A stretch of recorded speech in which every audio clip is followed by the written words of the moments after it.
Pode sentar, irmãos. A irmã Leni que fica. Boa noite, irmãos, mais uma vez. Nas últimas semanas, né, na realidade, 2 semanas atrás, a gente começou a falar sobre os montes de Sião, né? Semana passada, 2 semanas atrás, a gente falou sobre o Salmo. E depois, semana passada, a gente falou sobre o Monte Moriá. E hoje a gente vai estar falando sobre outro monte. Na realidade, como eu falei já nas últimas 2 semanas, Jerusalém é uma cidade cercada realmente por montes, né? E entre os montes, vales. No Salmo 87, que não vai ser a base, mas só para começar com a leitura de um salmo. O Salmo 87, nos 3 primeiros versículos,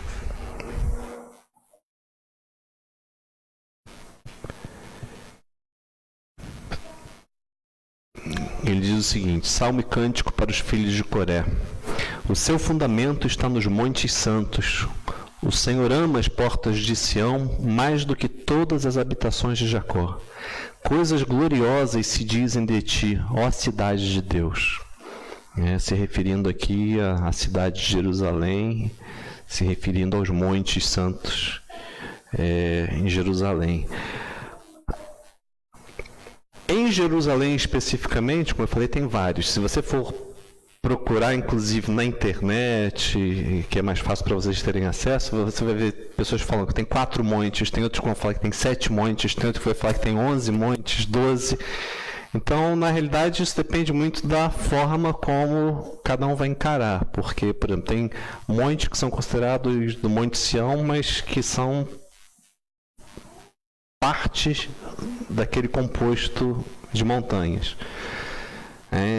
Quando eu estava pesquisando, inclusive, eu cheguei a ver um indivíduo chegando a falar que Jerusalém tem 7 colinas, ele até usa o termo colinas em vez de montes, para falar que em vez de Apocalipse estar falando de Roma, das 7 colinas, está falando de Jerusalém, para mostrar que a besta viria de Jerusalém. Então você vai ver um monte de coisas se você procurar na internet, coisas assim. Mas desses vários montes, os 2 que ficam realmente em Jerusalém são o Monte Moriá e o Monte Sião, esses que a gente vê os nomes na Bíblia. Outros, por exemplo, que ficam fora de Jerusalém, por exemplo, é o Monte das Oliveiras, que ele fica fora dos muros de Jerusalém, apesar de eu considerar um dos que a gente vai estar falando nas próximas semanas, né? E um deles que eu até, curiosamente, eu quero falar, só por uma mera menção, é o Monte Acra, que não vai ser o de estudo hoje. Mas por que o Monte Acra? Num dos comentários que eu vi, ele fala o seguinte, que o Monte Acra ele se localiza no lado norte do Monte Sião, entre o Vale do Tiropeon e o Vale de Rinom. Mas hoje é interessante mencionar isso porque, não sei se vocês sabem, amanhã começa a festa de Hanukkah, né, que é a festa judaica de Hanukkah, que é a festa da dedicação, né, em que teve a rededicação do templo. O único lugar, inclusive, na Bíblia que fala sobre a festa da dedicação, a festa de Hanukkah, é justamente no Novo Testamento, em que fala que Jesus celebrou a festa da dedicação. Mas por que isso é interessante? Aqui fala que, nesse comentário, que Simão Macabeu quase encheu, acho que a bateria está falhando aqui, né? Que Simão Macabeu ele quase encheu o Vale Tiropoion, que fica justamente entre o Monte Moriá e o Monte Sião.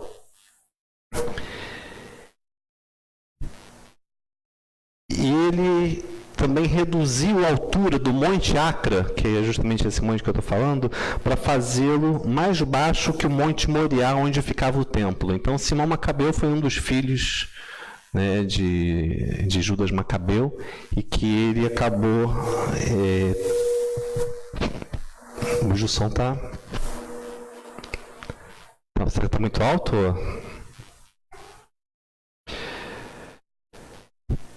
Mas por que ele fez isso? Antíoco Epifânio, governante do Império Seleucida, que foi justamente Antíoco Epifânio aquele que sacrificou uma porca no templo, né, e contaminou o templo.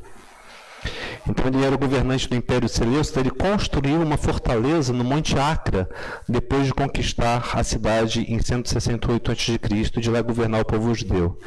Então depois essa fortaleza foi destruída por Simão Macabeu, e o Monte Acra então é importante na revolta dos Macabeus e na própria formação do reino Asmoneu. Será que é bateria, Raquel? Tem mais bateria aí? Então isso realmente só a título de curiosidade, né, pela forma da importância desse Monte Acra na própria libertação do povo judeu do domínio seleucida, né? Mas hoje a gente vai falar sobre o Monte Sião. Então, só o pessoal da internet aí vai ficar sem o som por um instante.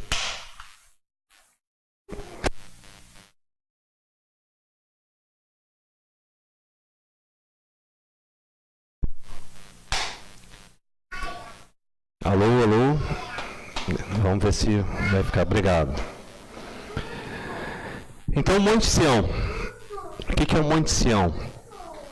Primeira coisa, significado. Semana passada a gente falou sobre o Monte Moriá. O Monte Moriá foi justamente aquele monte onde, pela tradição judaica, foi feito o sacrifício de Isaac, e que onde foi construído o templo, né? E que na realidade Moriá significava a manifestação de Deus e também a provisão de Deus, né?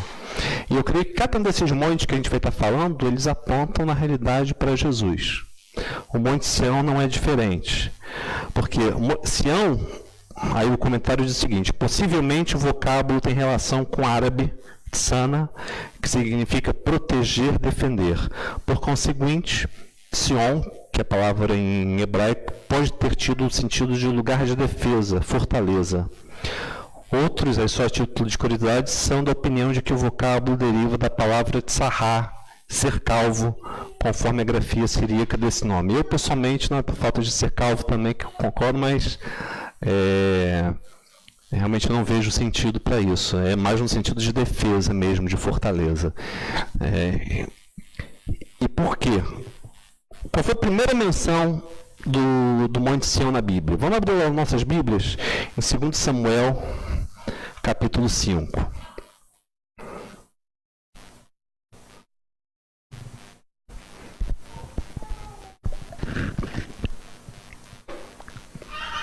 Curiosamente, mais um monte que está relacionado a Davi. O Monte Moriá, a gente viu semana passada, ele estava relacionado com a construção do templo,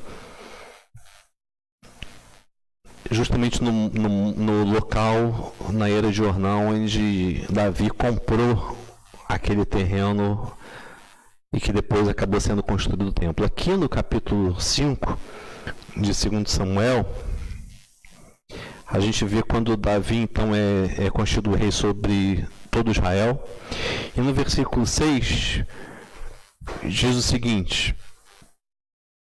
partiu o rei com seus homens a Jerusalém contra os jebuseus que habitavam naquela terra. E falaram a Davi, dizendo: não entrarás aqui, pois os cegos e os coxos te repelirão, querendo dizer, não entrará Davi aqui.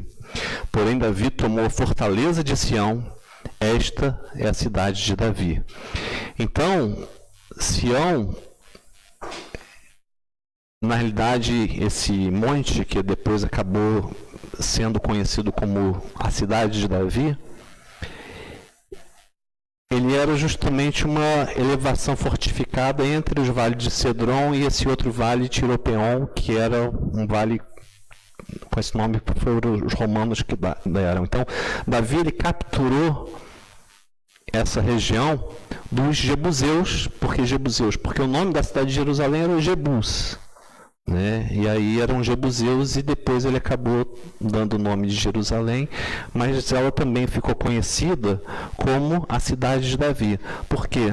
foi justamente nesse monte, que é o Monte Sião, onde ele construiu o castelo dele, o palácio dele, a fortaleza, né? Então, por causa disso também é o nome onde fortaleza. Mas aí, o que aconteceu? Davi, depois que ele construiu lá, que ele tomou conta, que ele conquistou lá o Monte Sião, ele levou a arca para lá. Isso está lá no capítulo seguinte, só virar a página aí, 2 Samuel 6. Ou virar a página na mesma página, não é? Provavelmente virar. 2 Samuel 6, a gente vê, por exemplo, a partir do versículo 2, ele falando assim: levantou-se Davi e partiu com todo o povo que tinha consigo para Baalim de Judá, para levarem dali para cima a arca de Deus, sobre a qual se invoca o nome do Senhor dos Exércitos que se assenta entre os querubins. Então a arca, ela estava nessa pequena cidade de Baalim de Judá. E aí o versículo 3 fala: e puseram a arca de Deus em um carro novo e a levaram da casa de Abinadab, que está em Gibeá. E Uzá e Aiô, filhos de Abinadab, guiavam o carro novo. E levando da casa de Abinadab, que está em Gibeá, com a arca de Deus, Aiô ia diante da arca.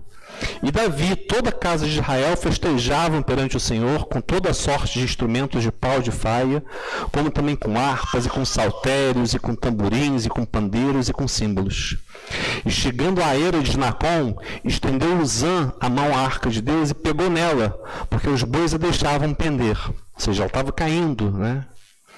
Então a ira do Senhor se acendeu contra Uzá, e Deus o feriu ali por esta imprudência, e morreu ali junto à arca de Deus. E Davi se contristou, porque o Senhor abrira rotura em Uzá, e chamou aquele lugar Pérez Uzá até o dia de hoje. E temeu Davi ao Senhor naquele dia e disse: como virá a mim a arca do Senhor?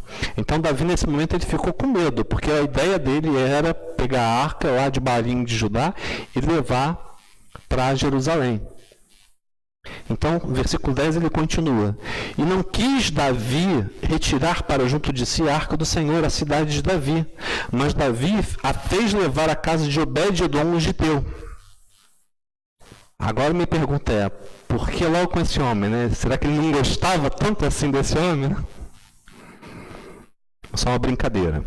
Mas o versículo 11 diz: e ficou a arca do Senhor em casa de Obed-edom, o giteu, 3 meses, e abençoou o Senhor a Obed-edom e toda a sua casa. Ou seja, só a presença do Senhor naquela casa, ele foi abençoado. Certamente ele não ficou tocando, não ficou fazendo coisas que não deviam, mas só a presença da arca do Senhor lá. E aí acontecendo no versículo 11: então avisaram Davi, dizendo: abençoou o Senhor a casa de Obed-edom e tudo quanto tem, por causa da arca de Deus. Foi, pois, Davi e trouxe a arca de Deus para cima da casa de Obed-edom, à cidade de Davi, com alegria. Então, bom, se agora deu certo, ele está sendo abençoado, agora é a hora da gente trazer aqui para Jerusalém. E sucedeu, versículo 13: e sucedeu que, quando os que levavam a arca do Senhor tinham dado 6 passos, sacrificava bois e carneiros cevados. E Davi saltava com todas as suas forças diante do Senhor, e estava Davi cingido de um éfode de linho. Assim, subindo, levavam Davi e todo Israel a arca do Senhor, com júbilo e ao som das trombetas. E sucedeu que, entrando a arca do Senhor na cidade de Davi, Mical, a filha de Saul, estava olhando pela janela e, vendo ao rei Davi que ia bailando e saltando diante do Senhor, o desprezou no seu coração.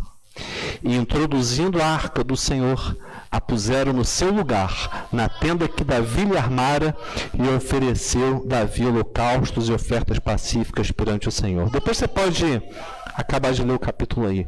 Mas então, o que aconteceu? Ele pegou a arca que estava lá naquela pequena cidade, levou primeiro aí para a casa lá de Obed-edom, pelo fato dele não saber o que fazer, né? E pelo tempo de 3 meses que esse homem ficou com a arca, ele foi abençoado. A arca, ela representa justamente o testemunho, né? É a arca do testemunho. Representa a presença do Senhor. Só que lá não era o local certo. Então ele acabou levando para o local que ele tinha armado. O templo ainda não existia. Ele tinha o desejo de construir o templo, mas Deus não permitiu que ele construísse. Então o templo só ia ser construído, como a gente já viu semana passada, no Monte Moriá, através do seu filho Salomão. Mas então ele levou para o tabernáculo, para a tenda que ele havia montado. Então lá ficou no local certo. Então ela permaneceu aí no Monte Sião, na cidade de Davi, até a construção do templo, que a gente já viu na semana passada, né? E aí, quando ele foi levado para o Monte Moriá, em vez de pegar 2 Reis 8, que a gente já leu semana passada, vamos pegar uma outra passagem, está em 2 Crônicas. 2 Crônicas, capítulo 3, que aliás esse versículo a gente já leu semana passada. 2 Crônicas, capítulo 3. Só para a gente ver aqui um versículo. Todos acharam? 2 Crônicas, capítulo 3. E começou Salomão a edificar a casa do Senhor em Jerusalém, no Monte Moriá, onde o Senhor aparecera a Davi seu pai, no lugar que Davi tinha preparado na ira de Ornão, Jebuseu. Então é só para lembrar o que a gente viu semana passada. Agora vamos ver o capítulo 5 de 2 Crônicas. 2 Crônicas, capítulo 5. Então, nesse período, foi o período do capítulo 3 ao 5, foi o período em que o templo foi construído. E no capítulo 5 diz o seguinte: assim se acabou toda a obra que Salomão fez para a casa do Senhor. Então trouxe Salomão as coisas que seu pai havia consagrado, a prata, o ouro, todos os objetos, e pô-los entre os tesouros da casa de Deus.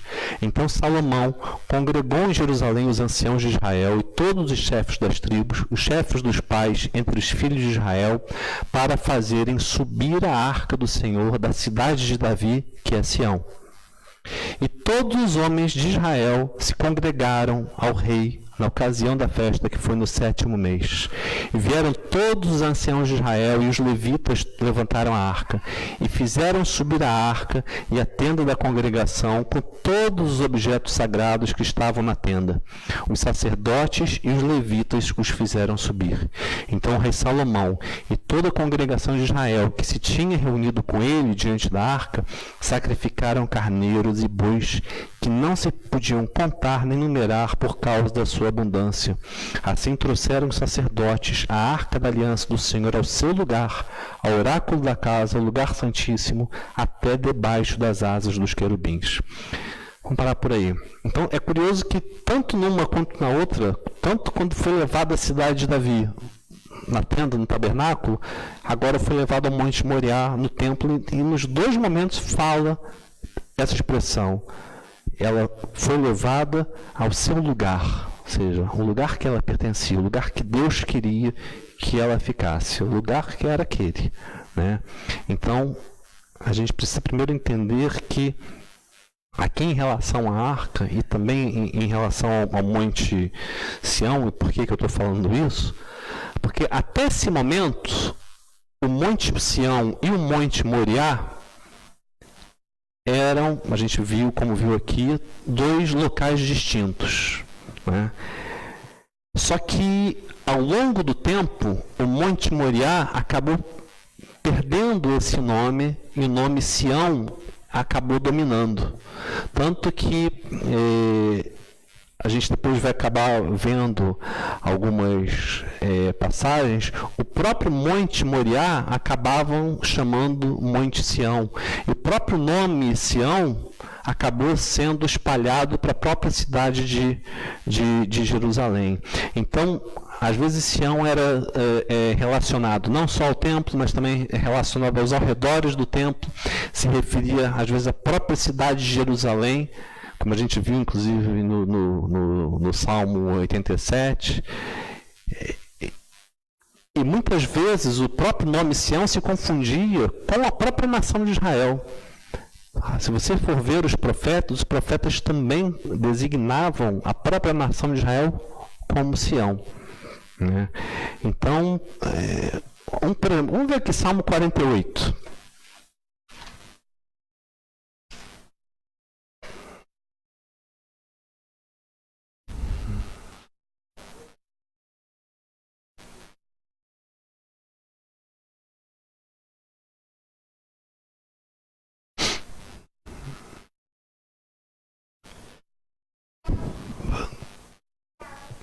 Salmo 48, versículo 1 diz: grande é o Senhor e muito digno de louvor na cidade do nosso Deus, no seu monte santo. Formoso de sítio e alegria de toda a terra é o monte Sião, sobre os lados do norte, a cidade do grande rei. Então você vê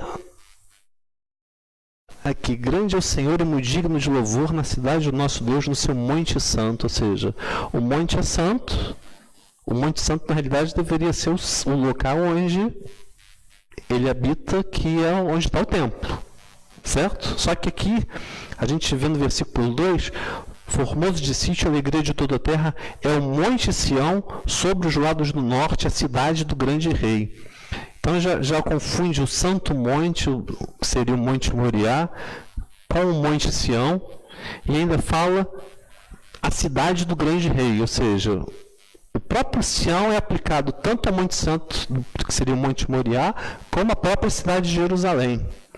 Por exemplo, versículo 11, ele fala assim: alegre-se o monte de Sião, alegrem-se as filhas de Judá por causa dos teus juízos, rodeai Sião e cercai-a e contai as suas torres.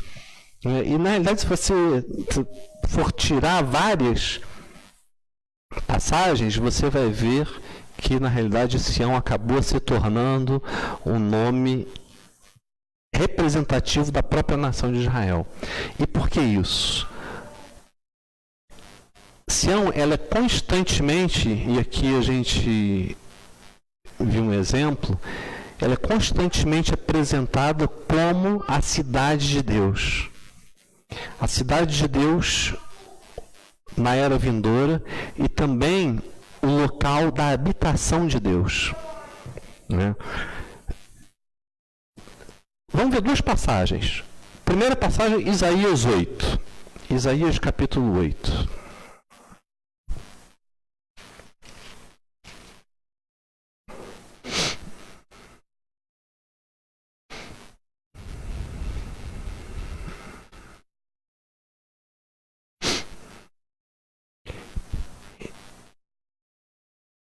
Isaías capítulo 8, versículo 18, em que ele diz assim: eis-me aqui com os filhos que me deu o Senhor, por sinais e maravilhas em Israel, da parte do Senhor dos exércitos, que habita no monte de Sião. Ou seja, Isaías aqui, ele fala que o Senhor habita no monte de Sião. Mas curioso que isso foi uma escolha do próprio Senhor. Se você abrir o Salmo 132, olha o que fala o Salmo 132.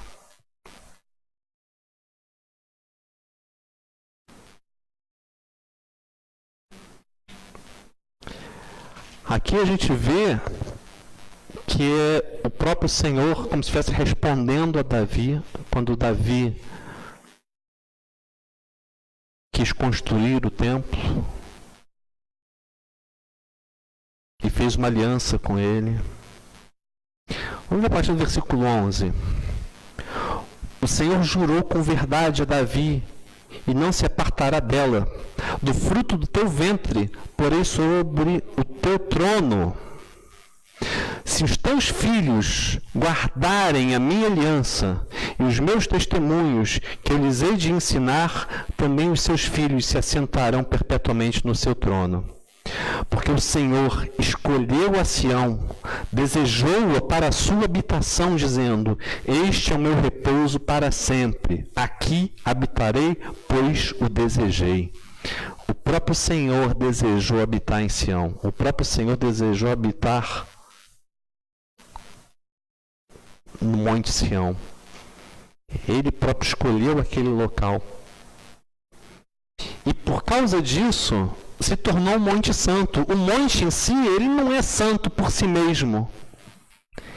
Ele é um monte santo porque tinha ou tem a presença do Senhor.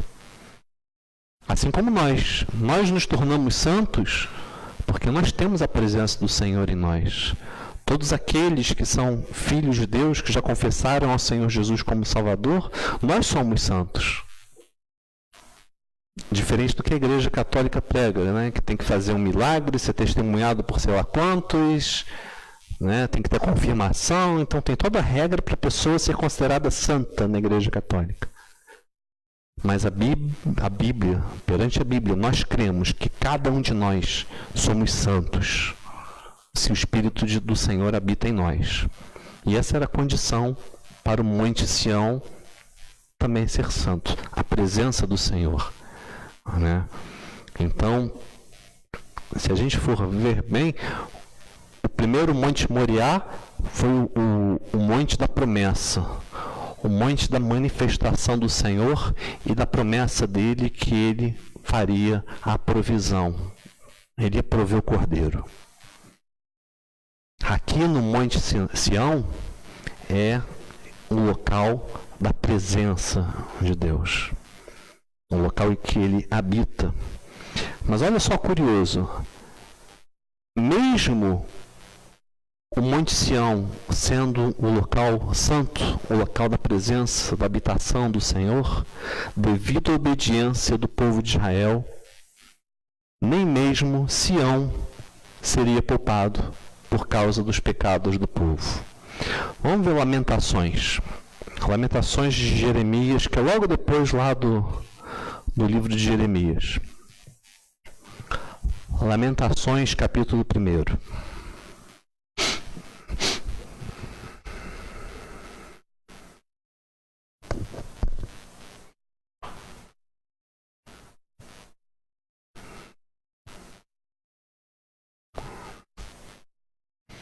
Vamos ver a partir do versículo 4. Todos acharam, hein? Lamentações.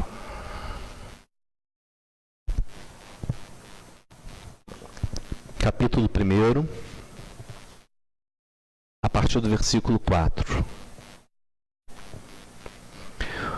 Os caminhos de Sião pranteiam, porque não há quem venha à festa solene. Todas as suas portas estão desoladas, os seus sacerdotes suspiram, as suas virgens estão tristes e ela mesma tem amargura. Os seus adversários têm sido feitos chefes, os seus inimigos prosperam, porque o Senhor a afligiu, por causa da multidão das suas transgressões. Os seus filhinhos foram para o cativeiro na frente do adversário. E da filha de Sião já se foi toda a sua formosura. Os seus príncipes ficaram sendo como corços que não acham pasto e caminham sem força diante do perseguidor. Lembra-te, Jerusalém, dos dias da sua aflição e dos seus exílios, de todas as suas mais queridas coisas que tivera desde os tempos antigos, quando caía o seu povo na mão do adversário e não havia quem a socorresse.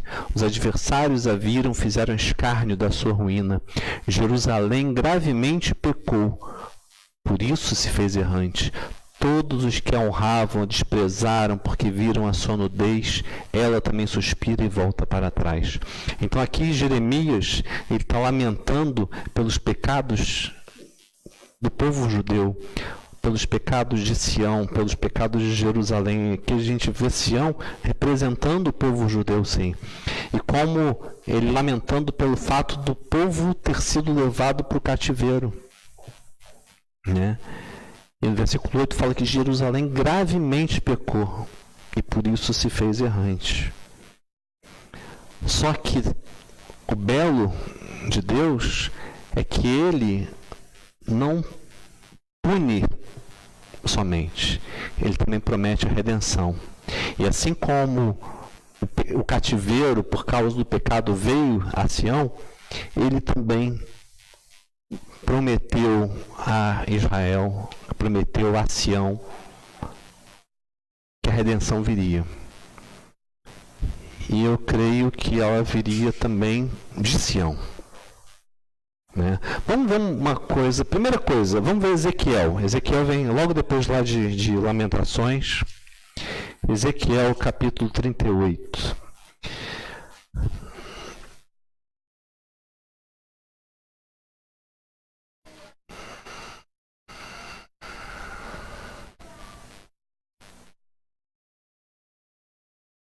Aqui ele está falando justamente de Israel, de Sião.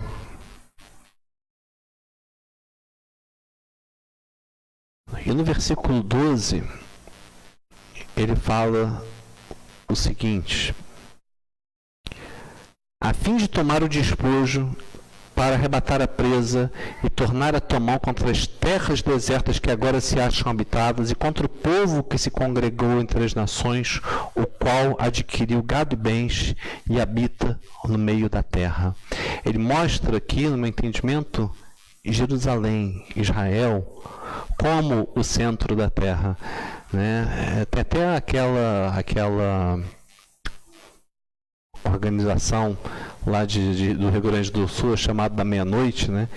Que ele sempre mostra Israel como o centro da terra, né? Ele fala como Jerusalém como o relógio do mundo, né? Então aqui a gente vê Sião como o centro da terra. E justamente de Sião é que o Senhor dá início à sua obra de salvação. Vamos lá abrir Isaías 35.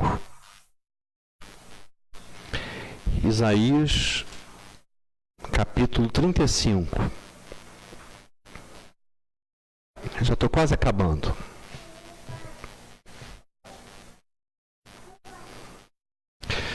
Justamente de Sião, ele, creio, dá início à sua obra de salvação. Jeremias tinha lamentado lá em Lamentações pelo cativeiro, pelos pecados de Sião e Jerusalém.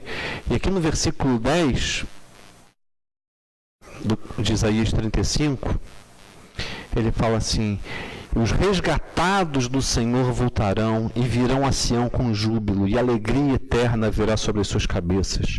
Gozo e alegria alcançarão, e deles fugirá a tristeza e o gemido. Ele está falando aqui realmente do momento da vinda do Messias, quando a redenção vai estar vindo para Israel. E eles virão a Sião com júbilo.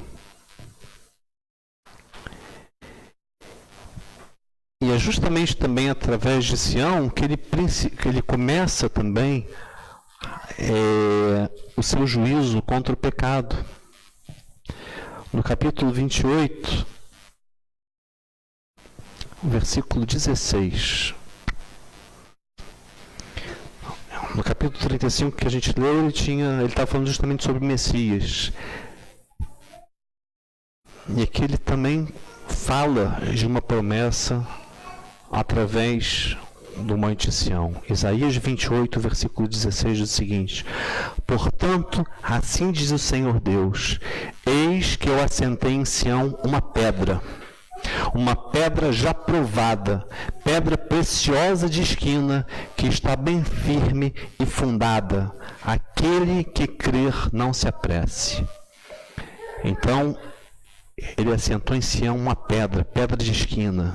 E a gente sabe quem é a pedra de esquina. A pedra de esquina que é a base, que é o fundamento da igreja, que é o próprio Senhor Jesus. E justamente aqui ele fala que em Sião ele assentou uma pedra já provada, pedra preciosa de esquina, bem firme e fundada. Então, ele fala justamente desse Redentor. Semana passada a gente também leu Isaías 59, alguns versículos, mas eu quero voltar lá a Isaías 59.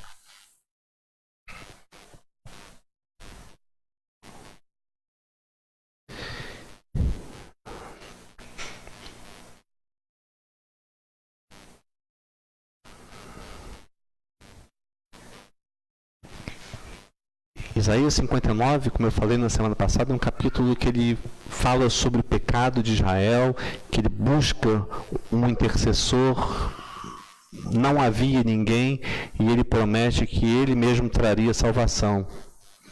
E lá no versículo 20, ele fala: e virá um Redentor a Sião, e aos que em Jacó se converterem da transgressão, diz o Senhor. Quanto a mim, esta é minha aliança com eles, diz o Senhor. O meu espírito que está sobre ti e as minhas palavras que pus na tua boca não se desviarão da tua boca, nem da boca da tua descendência, nem da boca da descendência da tua descendência, diz o Senhor, desde agora e para todo sempre. Então, apesar, ele fala que ele habita no Monte Sião, mas apesar de todos os pecados de Sião, foi levado para o cativeiro, mas ele promete que vai ter uma redenção, que Sião vai voltar a ter júbilo, vai voltar a ter alegria. E ele promete um Redentor. E quando esse Redentor vier, vamos ver Isaías 51.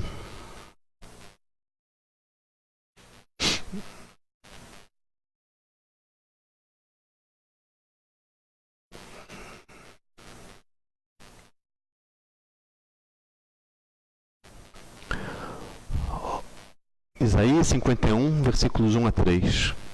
Ouvi-me, vós os que seguis a justiça, os que buscais ao Senhor.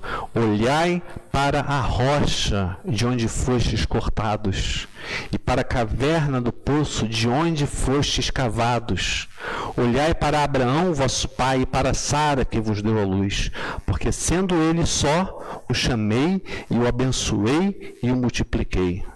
Porque o Senhor consolará a Sião, consolará a todos os seus lugares assolados e fará o seu deserto como Éden e a sua solidão como o jardim do Senhor.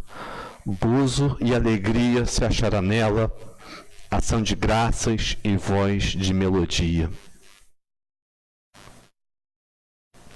Ele fala, olhai para a rocha de onde fostes cortados. Quem é a rocha? Quem é a pedra da esquina? Quem é a pedra angular? Nós fomos cortados. E para a caverna do poço de onde fomos cavados. Quem é a nossa fonte de águas vivas? Ele é a nossa fonte de águas vivas. E fala para olhar para Abraão e para Sara, que nos deu a luz. Por quê? Porque através deles é que veio a promessa. Através deles que veio Isaac. Foi através deles que veio Jacó, Judá, até chegar ao Senhor Jesus. E o Senhor consolará Sião, fará o seu deserto como o Éden, Gan Eden, como meu pai vive falando, É quando vamos habitar, na realidade, na presença do Senhor. E curioso, no Novo Testamento só tem um momento que fala sobre o Monte Sião. Sabe onde está? O que eu achei aqui, vamos ver, Apocalipse 14.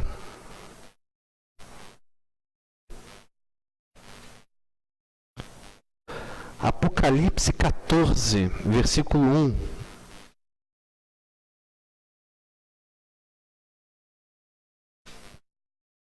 E olhei, e eis que estava o Cordeiro sobre o Monte Sião. E com ele 144.000 que em suas testas tinham escrito o nome de seu pai. E ouvi uma voz do céu com a voz de muitas águas e com a voz de um grande trovão, e ouvi uma voz de harpistas que tocavam com as suas harpas e cantavam um como cântico novo diante do trono e diante dos 4 animais e dos anciãos, e ninguém podia aprender aquele cântico, senão os 144.000 que foram comprados da terra. Esses são os que não estão contaminados com mulheres, porque são virgens. Estes são os que seguem o Cordeiro por onde quer que vá. Estes são os que dentre os homens foram comprados como primícias para Deus e para o Cordeiro. Então, a gente vê no versículo 1, olhei e eis que estava o Cordeiro sobre o Monte Sião. Então, o Monte Sião, como eu falei, o Monte Moriá representa a promessa, representa a manifestação do Senhor, representa a provisão do Senhor. O Monte Sião, ele representa não somente a defesa, a nossa fortaleza, mas a habitação do Senhor em nós. representa a presença do Senhor, né? Então, esses dois montes em Jerusalém, que tem, creio eu, um significado realmente tão grande, né? Mas depois a gente vai falar, eu estou querendo falar de pelo menos mais dois montes, e creio eu realmente, na realidade, cada um deles aponta para a presença, para a pessoa do Senhor, para a presença dele nas nossas vidas, para a presença dele na vida de cada um que realmente crê e confessa a ele como Salvador, né? Vocês sabem que eu normalmente não costumo fazer pregação assim temática, né?